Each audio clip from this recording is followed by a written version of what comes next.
with Chinese President Xi Jinping in Beijing just last night. What do you make out of that meeting?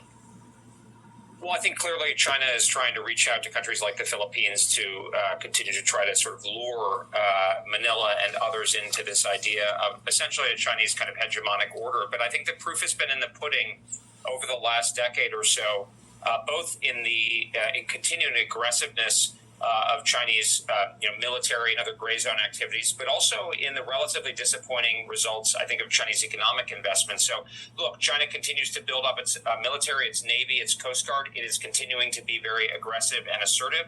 And I think, anything that Xi Jinping says to President Duterte or otherwise is misleading at best.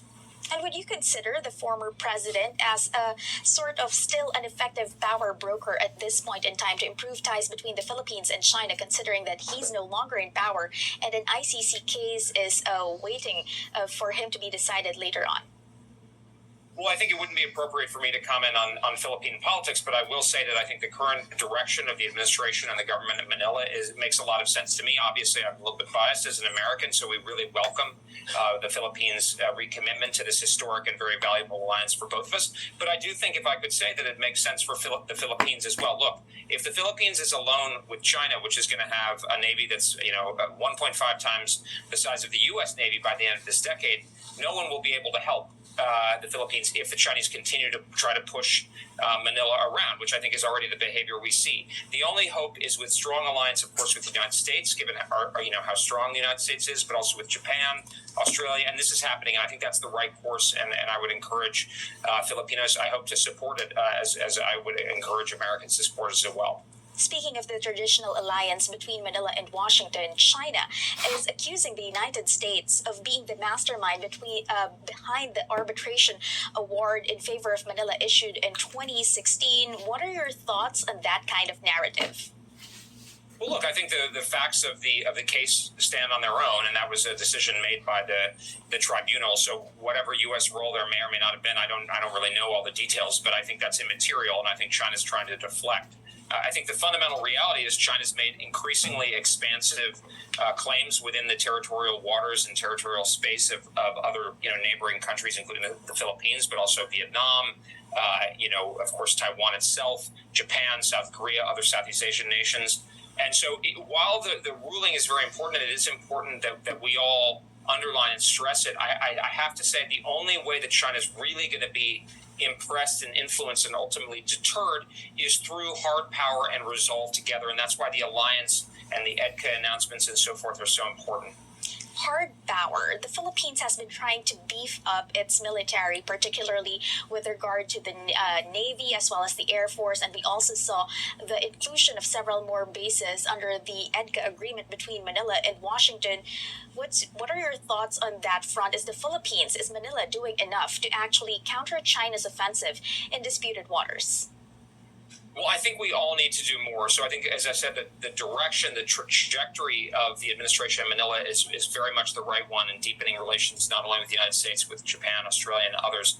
But I think we all need to do more. And I would say the same thing to the Philippines that I say in the United States, which is we need to accelerate and expand our efforts to strengthen what I call a denial defense along the first island chain. I mean, the Philippines is simply the reality, whether you kind of want it to be or not, your very important geography. It's critical to get out from beyond the first island chain for China. So you are going to be an object of importance and sort of a target for China. And I think it's really important in that context to have strong partners, obviously to increase your own strength. And I think the United States should aid and enable that wherever possible. But I think so much of this is doing things together. And that's where I think the Marcos government is really on the right track. Albert, speaking of President Ferdinand Marcos Jr., he is set to deliver. Ayun. May interview tong isang newscaster, isang Amerikano na sinasabi, kumbaga, tinutulungan niya tayo.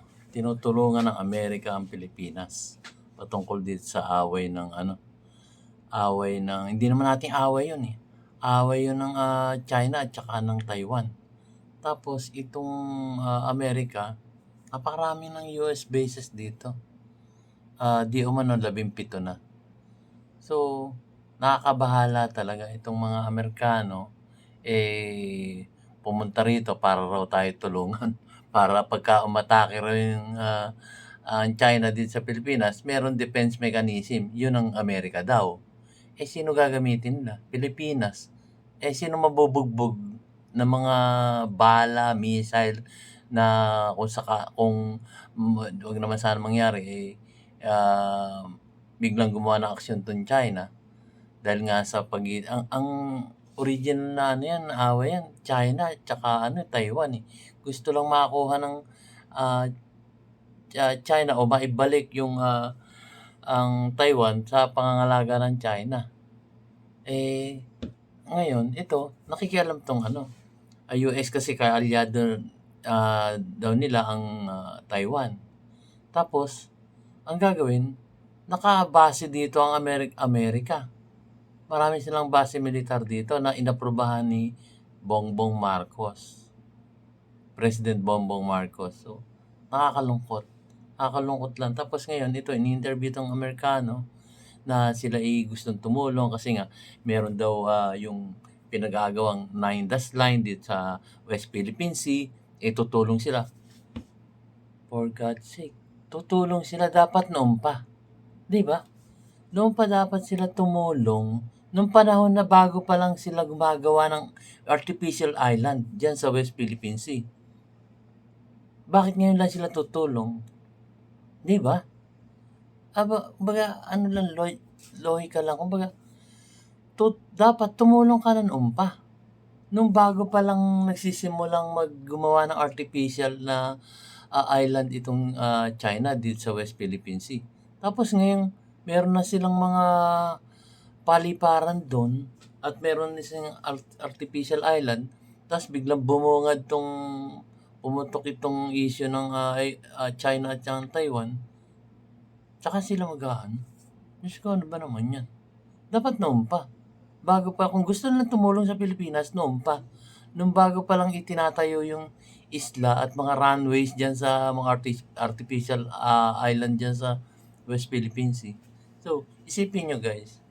Tapos ngayon, itong nagdadadaktak sa news na kung wala sila, sino didepensa sa Pilipinas? Eh, wala naman tayong problema noon pa eh. Yung pinagagawang niyan, tayo yung may problema doon. Bakit nakikisali sila? Kung sila makikisali, dapat noon pa. Kagaya na sinasabi, inuulit-ulit ko, dapat noon pa. Nung bago pa lang ginagawa yung artificial island. Tapos, sasabihin nila, tutulong. Kung wala ang Amerika eh. Diba? Nakakainit ng ulo lang. Pero mo yun. Ako hindi ako anti-Amerika kasi may kapatid ako doon. May mga kamag-anak ako sa Amerika. Pero ang ginagawa nila, ito guys, sipin yan lang. Nung ginera nila ang Vietnam, ano nangyari? Di ba? Sabi nga ayon kay dating Presidente Rodrigo Duterte, nag-alisan sila. Kasi hindi nila kinaya. Tapos lahat ng armory nila, dinala nila, tapos bin-evacuate nila sa Vietnam, tapos lumisan sila. Tapos nung hindi nila kaya yung, kumbaga, dadalhin pa nila yung armory nila. Ang ginawa nitong mga ito, nilaglag sa dagat para hindi nga naman mapakinabangan. Parang gano'n, yun yung sinasabi ni ex-President Rodrigo Duterte nun, sa SMNI nun. Tapos, ito pa, yung Ukraine. Ano nangyari? Ito recently lang. Iniwanan din nila.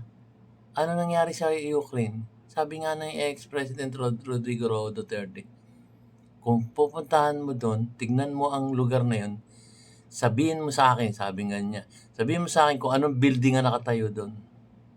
Wala pong building na nakatayo doon. Kasi binomba nila.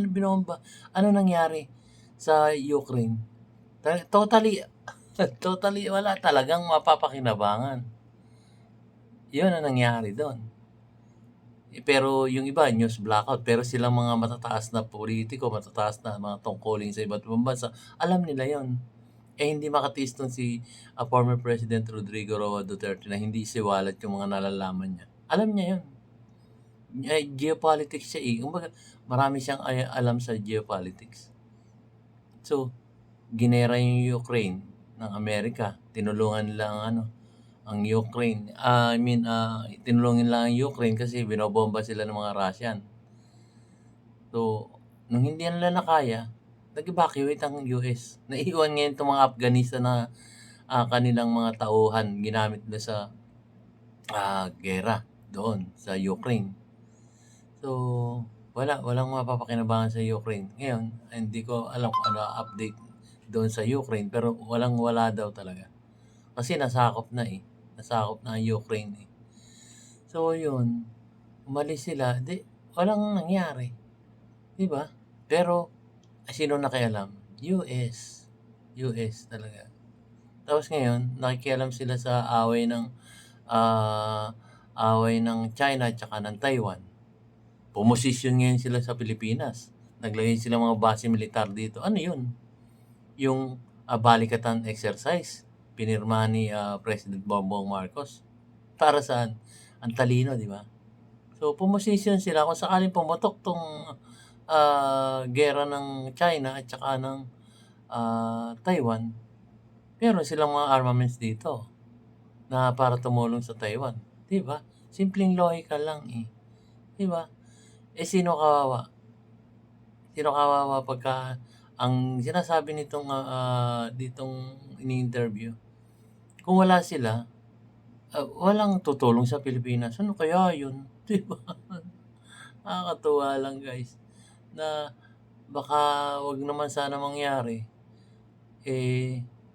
magaya tayo sa Ukraine na sabog-sabog ang ating bansa. Halos wala siguro makikitang building na nakatayo kagaya sa Ukraine. So wag sana mangyari. Kasi kumbaga parang gagamitin lang tayo eh. Sa tema ng nakikita ko rin, parang gagamitin lang tayo. Sino mapuputukan? Tayong lahat, Pilipino, Pilipinas. 'Di ba? Tapos ngayon ito, kung mababalitaan nyo yung visit ni dating Presidente Rodrigo Duterte sa China, nung Lunes lang yun. Nagpunta siya ng China kasi alam niya medyo mainit na Mainit na ang labanan. Mainit na ang girian, kumbaga. Sobrang init na. Eto, narito na naman si Uncle Sam to the rescue. Pero nakita naman natin yung nakarang history at ito binanggit din ni former President Rodrigo Duterte. So, yun lang guys ang komento ko. Pakinggan nga natin itong matalinong batang Amerikano. The second State of the Nation address next week. How crucial is it for the president, for the 17th president of the Philippines, to bring up the China issue in his constitutionally mandated report to Congress next week?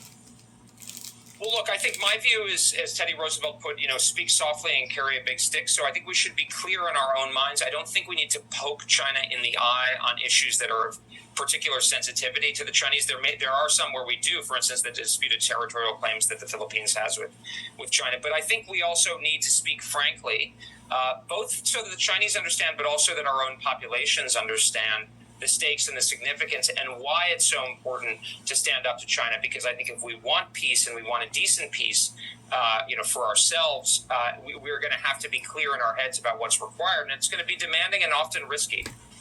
And we all know that China is quite averse whenever you put their country, in a bad light. A lot of analysts have already talked about publicizing China's gray strategies or gray zone tactics in the West Philippine Sea. Your thoughts on that? Should we further push on that kind of strategy? Or as you mentioned, should we avoid poking China directly in the eye? Well, I think we need to be clear on the things that actually are sort of aggressive or transgress our own interests. So I don't think we should be shy about criticizing China. But I also think there are things, my own view Aggressive ka is dyan, it should. Aggressive. Nung pa-aggressive eh. Tapos ngayon, tsaka kayo magre-react. Kaya muna tayo, nagugutom ako. Galing araw na. Aggressive daw. Nung pa-aggressive nga, naging agresibo ng China noon pa. Tapos ngayon sila kikilos, meron na artificial island doon. Kung totoong tutulong to, dapat noon pa. Ngayon, parang nagagamit lang tayo kasi sabi nga ni former President Rodrigo Duterte, may sigalot ang China at saka Taiwan. ang US kampi sa Taiwan. Kasi siyempre, medyo mayaman na ang Taiwan eh. Puro nga natin ito, agresibo sinasabi nito.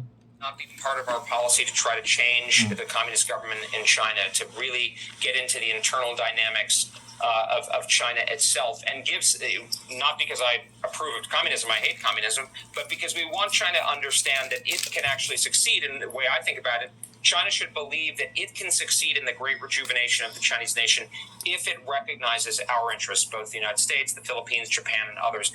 Right now, it seems that China, or at least Xi Jinping, is conceiving that the great rejuvenation of the Chinese nation requires a hegemonic position over Asia, which would, of course, fundamentally abridge the Philippines' independence and autonomy. I think we need to show China that they will not succeed in pursuing that hegemonic position, but at the same time that they have a lot to lose if they go too far, that there is a graceful exit for them in terms of trade and interaction. So I think we have to walk that line, but fundamentally that's what we require, a firmness and resolve. Okay, China's hegemonic push, you mentioned this, you discussed this, you brushed upon this on your book, The Strategy of Denial. You also talked about in that book the best defense strategy for America, but let's talk about the Philippines and China context. What do you think is the Philippines' best defense strategy against China, considering everything that has happened over the recent years? Well, I think it's the same. I call the book The Strategy of Denial, and I think that denial defense along that first island chain, of course, the Philippines itself, but also Taiwan, Japan, and basically the ability to deny China its ability to push military forces out and impose its will on initially Taiwan. But I have to say, I think it's very clear the military that the Chinese are building will, over time, especially if they are able to push the Americans out of the Western Pacific, it could very well be used at their will to impose their own will on the Philippines as well. Not that they're going to seek to annex the Philippine archipelago, although we don't know, but really more to impose their own model, their own economic hegemony, their own political and security hegemony. That's what we need to worry about. So the denial defense is working together to prevent the Chinese from being able to push air and maritime power out and impose their will. Initially, if we can do it for Taiwan, we can do it for the Philippines. So that's where we really need to focus. I think it's very important the Philippines build up its strength, but it's also very important to communicate to the Americans that we need to prioritize China and this denial defense along the first island chain. There's nothing in the world that's... Yun daw kung pwede lang gawin sa ginagawa nila sa Taiwan at kinakampihan nila at pinagtatanggol nila ang Taiwan, bakit hindi ron sa Pilipinas? Siyempre, tutulong din sila sa Pilipinas. Pero gagamitin lang tayo. Gera nila to eh. Tapos nadadamay tayo. Di ba? Gera nila to. Hindi natin gera. Ang ganda-ganda nga ng relasyon natin sa China noon si former President Rodrigo Roa Duterte ang nangangalaga. Puro diplomasya siya. Pero ngayon ito. At talagang gera ang gusto nila. Tapos, yung bansang Pilipinas pa natin ang gagawin base nila. Bugbog tayo. Alam nga naman, pagka umatake sila dun sa kumampi sila sa Taiwan at umatake na itong China sa Taiwan, siyempre tutulong sila sa Taiwan. Narito yung base militar ng US, alam naman hindi tayo bombahin, no? Bobombahin tayo nun. So, wag naman sana mangyari. Ito talaga, masyado matalino itong taon to. Happening, including Ukraine, that's as significant as China's military buildup. It's the first time in 150 years there's a pure economy in the United States, and we all need to take it as seriously as I think we must. But Elbridge, even if the Philippines enjoys a traditional alliance with the United States, it cannot be denied that the Philippines also enjoys economic ties with China. China is the Philippines' second largest tourism market before the pandemic, and China remains to be one of the Philippines' biggest bilateral trading partners, with the country's total trade, around 20% of that account for trade with China. So how do you actually tiptoe between the two lines, protecting your territory, your maritime interests, as well as protecting your economic gains from Asia's largest market here? Well, I think you put your finger on it, Katrina. I actually think this can be done. And I think one of the reasons is that actually economic sanctions, even for China, have not proved as effective as they had hoped. They have tried to use economic sanctions not only on the Philippines, but on a range of other countries, including ones that are very dependent on the PRC, such as Taiwan and Australia, with very limited success. And to be honest, the United States itself has also had limited success with economic sanctions. So the good news there is that we actually, my view is we actually can trade with China to a certain degree. We obviously need to take account of areas of particular and unique leverage, semiconductors, pharmaceuticals, these kinds of things, where we need to mitigate and diversify. But I think if China itself is finding that as it's pushing too hard, it's inducing other countries to collaborate, to cooperate, to reduce that vulnerability. The real vulnerability that we face is China's ability to use military force, because to achieve that hegemonic goal, the ultimate stakes of which are economic, it can use military force. It can use the sword, if you will, to pursue the dollar or the yuan. And that's what we need to guard against. I think if we get the defense perimeter right, we actually will be able to trade across the barrier. I'm not somebody who argues from a strategic point of view in favor of full-scale decoupling. We may decide to decouple all of us to varying degrees and for various reasons, but I think strategically we don't need a sort of full-scale decoupling. Ayan We can na. trade with China Lumabas and na military totoo. Ayun, aminado sila. Kasi sa pagginegosyo, may strategic point siya. Ito na nga yun, yung sa Pilipinas, pagdadaan ng mga barko sa Pilipinas, meron diyang strategic point para sa daanan ng mga barko para makapaglayag sila at makapagdala ng mga kanilang mga produkto. Yun kumbaga, yun ang hinahabol ng bawat isa. Di ba? Ay, nako. Talino talaga itong Amerikanong to. Talino, tuso. a military shield, but the critical part is to present that shield. What do you make out of China's push to create a new currency, a new global currency that could rival the dollar? Would that be a sort of tipping point against China, against the rivalry between Washington and Beijing? Well, I think it's disturbing. Look, I think most informed analysts seem to think that the Chinese are not in a position or will soon be in a position to challenge the dollar as the global reserve currency for various reasons. However, I am concerned they may be using that as a mechanism to weaken the dollar, particularly in a crisis, to inhibit our ability to borrow or debt finance, for instance, military spending. So I'm concerned about that. Longer term, I think it really clearly is yet another indicator that shows how expansive China's ambitions are. So people say, yes, there's still some people out there who say, look, maybe China just wants Taiwan. Of course, you're sitting in the Philippines. You know that's not true. You see the 9-dash line claims. And more importantly, you see Chinese military forces operating right around the Philippines and projecting power. And military forces being built that are clearly... Talagang hindi nila yung claim natin sa West Philippine Sea para magkaroon sila ng dahilan na mag-stay din sa Pilipinas. Siyempre, yun ang igigate nila, yung 9-dash line na hindi dapat gawin ng China, so ganun-ganire, kaya sila itutulong sa Pilipinas. Di umano. Ay, sus. Di ba? Yun ang nagiging dahilan nila. Yung tutulong sila pag-claim doon sa West Philippine Sea, doon sa teritoryo ng Pilipinas. Pero, ang totoo niyan, kakampi sila ng Taiwan. So gusto nila matulungan ng Taiwan at ang Pilipinas ang magagamit nilang lupa para paglagakan ng kanilang mga military equipments. Di ba? Patos talaga. Teka, tuloy natin. For distant power projection, aircraft carriers, and bases that go way beyond the Philippines, that go into the South China Sea, that go into Papua New Guinea and Solomon Islands, the Indian Ocean, even Africa. So that tells us what the extent of China's ambitions are, and we need to treat a country like this with the seriousness and sort of sobriety that it deserves. We have to be impressed, as you pointed out, at how significant the Chinese economy is, and of course they're turning that economic value into very serious military forces. So we need to have, again, that defense shield that convinces them it's just not a good idea to conduct aggression against the United States, but also against our allies like the Philippines. It's no secret, Elbridge, that China wants to be recognized as a global power, but then you also have its behavior quite questionable. Beijing has also accused Washington and its allies of ganging up against Asia's largest economy and military power on each anniversary of the arbitral ruling and calls the award illegal. Now, how does that affect China's ambition of being recognized as a responsible global superpower?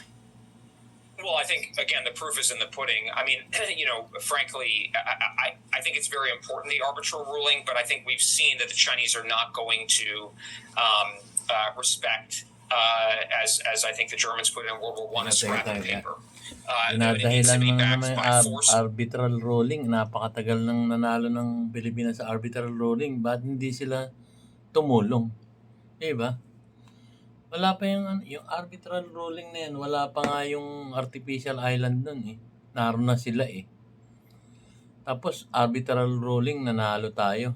Eh ano ginawa nila? Pinabayaan lang ang China na magkaroon ng artificial island sa West Philippine Sea. Tapos ngayon makapagtayo na, mapipit mo pa ba yun? Eh, meron na yung artificial island. Meron na silang runway doon ng mga pandigma ng China. Tapos, ang dinadahil na arbitral ruling, arbitral. Noon pa dapat tayo tinulungan itong si Uncle Sam. Hindi po ako anti-America kasi ulit-ulitin ko, meron po akong kapatid doon, meron ako mga kamag-anak doon, at marami tayong kababayan Pilipino na namumuhay doon. Pero ang ginagawa ng mga taon to, gagamitin lang tayo dito sa away ng China at saka ng Taiwan. Tuloy nga natin, pagbigyan natin itong sabi, arbitral ruling, noon pa tayo nanalo, hindi nila in-implement, hindi tayo tinulungan. So, sana man lang, sabi nga ng ating former President Rodrigo Duterte, sana man lang nagpatambay sila doon ng mga barko nilang pandigma. Di ba? Kung talagang tayo tutulungan, di sana medyo na itabo yung Chinese mga barko ng China doon, di ba? Eh, hindi nila ginawa eh. Ngayon lang nila gagawin kasi gagamitin nila yung Pilipinas para sa base militar nila. At ngayon, nangyayari na nga ngayon. At di umano, sabi nga, 17 na yung base militar dito sa Pilipinas. At marami dito sa norte. Kasi malapit ang norte sa Taiwan. Sige, pagbigyan natin tong arbitral ruling na sabi nito. Force if necessary, but also economic coercion and a sense that China will pay more cost than it will gain by pursuing its expansive goals. So I think that's something I will say I am concerned at this point in time that the United States, I think, is pursuing basically the right agenda in saying we need to kind of stand up to China, to balance China, etc. But I think we have entered a period of real danger where the Chinese appear to fear that the United States is trying to suppress them. I think the word that Xi Jinping himself has used is strangle. That doesn't mean that we should stop on our initiatives, but it means we must present a shield. And I think this historical example, I think, would resonate in the Philippines, which is in 1941, the United States imposed an oil and other embargoes on the Empire of Japan because of the iniquitous aggressive war in China, but nonetheless did not present enough of a denial defense, including in the Philippines, to deter Japan from lashing out and trying to break out of what they perceived as a stranglehold. Leaving aside whether they were right or wrong, I do fear that there are echoes today of that same dynamic where, when I hear about Chinese views or even hear what Xi Jinping is saying, they believe that we are trying to contain and suppress them. Some of that is propaganda, no doubt, obviously, but it does appear to be a genuine view. I'm not saying it's right, but I'm saying that's a very dangerous situation, and it's critical that we present China with the right incentives, that shield, that defensive shield. So China says, look, I can't break out of that because I'm afraid that that's what they may be preparing to do. And what shield would that be? Because as far as we're concerned, we've repeatedly mentioned earlier China's economic prowess, not only in ASEAN, but in the rest of the world. It has been providing cheaper alternatives to several products sold in the U.S. and other superpowers and other first world countries. What kind of shield would China actually respect? Would China actually consider for it to sort of take a step back from its aggressive stance in the West Philippine Sea? I think the only thing that they're ultimately going to really respect is military power, and the reason we can see that, I mean, we can logically kind of deduce it, but they are building a military themselves, including a very large nuclear force, a large navy, a basing architecture, etc. I think they are at least preparing for the option to impose their will through military force. We can live in a world in which the Chinese are selling products in Africa and Europe, etc. We can balance that. We can deal with that, in my view, but we cannot afford a world in which the Chinese are victorious in a large conflict against the United States and its allies in the Western Pacific. And the countries that would suffer the most are, of course, countries like the Philippines that would be exposed in that context to direct Chinese coercion. I think history Yung shows that. victorious na sinasabi nito. Uh, Teka, meron nga sinasabi si former president na wala naman kayo pinanalong gera. Wala talaga. Yun ang ayon sa ating former president Rodrigo Roa Duterte. Alam niya lahat ng nangyayari. Matanda na politiko to si at geopolitics na si former president Rodrigo Roa Duterte. Tapos sinasabi niya victory. Anong victory sinasabi? Sabi nga ni former president, wala kayong victory na natamasa eh. Tapos yung victory. Diyos ko. Tuloy natin to. Pagbigyan nga natin to isa. Elbridge, the Philippine Senate president here also recently mentioned, also underscored a study showing that 75% of Filipinos are more comfortable or are in favor of Manila's ties with Washington with regard to the South China issue. Now, your thoughts, should the Philippine government actually heed that call or bank on that public interest, considering that, again, China is one of its top trading partners, well, not just the Philippines, but also in ASEAN. China is considered as ASEAN's largest trading partner, with trade amounting to about 669 billion US dollars. Do you think that that would be enough, the sentiment, that recent survey, would that be enough for the Philippine government to heed that call and actually develop more ties with the US and pivot away from China? Absolutely, and I think not only should the Philippine government heed it, but it should actually, if anything, accelerate. And I think the Filipinos' perspectives are very sound and wise on that point for a couple of reasons. I mean, one is I think it recognizes that the United States, for all of our faults, and we have many faults, but I think the relationship with the United States and the Philippines is a long-standing one, and based on both shared interests, but of course shared history and values and so forth. But also, I think it's wise in the sense that, look, the U.S.-Philippine relationship and the growing relationship with Japan and Australia and others is in the security domain and is trying to present that shield. You can still trade with China. I mean, I was struck when I was in Manila last month. There's clearly a lot of investment from China. But here's the thing: China also needs to put that money to work, and the news coming out of China about the economic difficulties they're having shows that they don't have an infinite ability to just turn off their economic engagement with the world. They also need the rest of us, right? So that point has to be made intelligently, and it has to be balanced against other equities. But China's not in a position where it can simply ignore the rest of the world. And as long as we sort of stick together, I mean, the famous phrase I think of Benjamin Franklin, we can stick together, or we can all be hanged separately. I think that's the basic logic here that we should pursue. So I think the perspective of Filipinos there is very wise and sound. Elbridge, and before we let you go, this question begs to be asked. The topic needs to be discussed because it's making headlines in the Philippines. The United States request to the Philippines to temporarily house... yung pagninegosyo. Kumbaga, alam nyo guys, halos sa kalahati ng kinakain natin galing ng China. Agriculture nga dito bagsak eh, di ba? Saan tayo kumukuha ng ibang kakainin natin, susubo natin sa ating bibig at mapapunta sigmura natin? Sa China. Kasi agricultural China eh. Doon tayo pangkaraniwang kumukuha ng bigas. Doon tayo kumukuha ng gulay. So, umaasa rin tayo sa China. Patungkol din sa pagkain natin din sa Pilipinas. Tapos sinasabi nito, tutulong din sila. Paano siya tutulong? Ang layo-layo nila. 18 oras sila simula sa kanila hanggang dito. 18 hours. Samantalang ang China, 3 hours lang yan.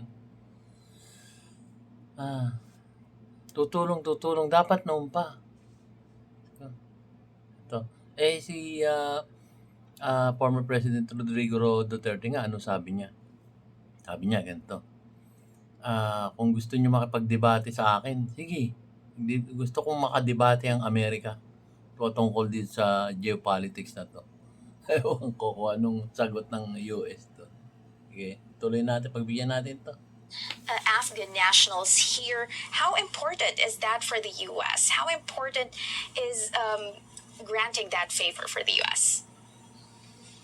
Well, thanks for asking. I mean, I look. I think we should all look carefully and sort of charitably at these kind of humanitarian situations. But I don't think this issue should be allowed to complicate or undermine the progress in the U.S.-Philippine alliance. It's an issue of strategic significance for both of our countries and both of our republics. So I think we can work out issues on the Afghan refugee or any number of other issues, hopefully collaboratively and in a respectful way in both directions. But we shouldn't let it undermine the real progress that's happening and ideally the acceleration of the progress in the U.S.-Philippine relationship. And finally, for the benefit of our viewers, please educate us. Why is the Philippines selected as the transition area for these Afghan nationals who helped the U.S. during the war in Afghanistan when there are more viable options? The U.S. has other allies in other regions. It has Guam and other territories under control. Why the Philippines? To be honest, Katrina, I don't know, and I think those are legitimate questions to ask the United States, and I know the Philippines has also housed refugees in the Ang sinasabi rito, yung mga refugees na Afghanistan, bakit? Ang tanong niya, bakit dito dadalhin? Bakit kami napili, Pilipinas, para pagdepositohan nyo ng mga refugees na galing dyan sa Afghanistan? Diba? To be honest, sabi niya, hindi raw niya alam kasi yun din daw ang tinatanong niya. Ibig sabihin, ewan ko, diba? Hindi rin niya masagot ng diretso yung tanong.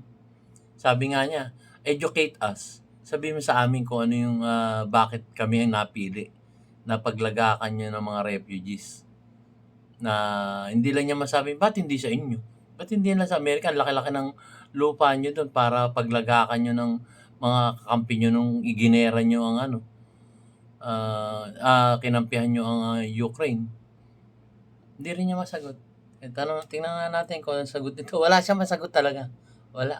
Past, I think from Vietnam and so forth. So I think those are important questions. Again, I mean these are humanitarian and charitable issues that hopefully we all look at carefully. But there are other issues, economic security, and otherwise also to be looked at. So I think those are legitimate questions for the Philippines to ask. Got it. Thank you so much for joining us this morning, former U.S. Deputy Assistant Secretary of Defense for Strategy and Force Development, Elbridge Colby. Pleasure. Thank you. Yun. Guys, tapos na. Tapos na. Ito, pakikita ko sa inyo saan galing yung news na yun. Ayan, dyan. Thank you po sa courtesy dyan sa news na yan. So, yun guys. Yun lang. Diba? Ang ganda ng tanong, bakit kami pa ang pinili nyo na paglagakan ng nung refugees. Wala siya may sagot. Yun din daw ang tanong niya. Defense Minister, Secretary of Defense siya. Dapat siyang nakakaalam nun eh. Ewan ko. So, mga kababayan,